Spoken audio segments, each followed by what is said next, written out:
ഇന്ന് നമ്മൾ പരിചയപ്പെടുത്തുന്നത് പോക്കോയുടെ ഒരു പുതിയ ഫോണായ പോക്കോ M6 Plus എന്ന ഫോണാണ്. ഇതിന്റെ പ്രൊസസ്സർ വരുന്നത് Snapdragon 4 Gen 2 AE octa core പ്രൊസസ്സറാണ്. ഇതിന്റെ ബാക്ക് സൈഡിൽ ഗ്ലാസോട് കൂടിയ നല്ല ഒരു പ്രീമിയം ഡിസൈനിലാണ് ഇത് വരുന്നത്. ഇനി ഡിസ്പ്ലേയുടെ കാര്യം നോക്കുകയാണെങ്കിൽ 120 ഹെർട്സിന്റെ റീഫ്രഷ് റേറ്റോട് കൂടിയ 6.79 ഇഞ്ചിന്റെ ഫുൾ HD+ ഡിസ്പ്ലേയാണ് ഇതിന് വരുന്നത്.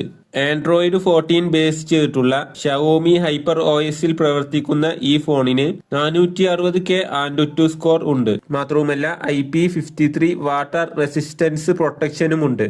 ഇനി ക്യാമറയുടെ കാര്യം നോക്കുകയാണെങ്കിൽ മെയിൻ ക്യാമറയായി വരുന്നത് 108 മെഗാ പിക്സലിന്റെ ക്യാമറയാണ്. ഫ്രണ്ട് ക്യാമറ വരുന്നത് 13 മെഗാ പിക്സലിന്റേതാണ്. മാത്രവുമല്ല റിംഗ് ഫ്ലാഷ് ലൈറ്റ് ആണ് ഇതിന് വരുന്നത്.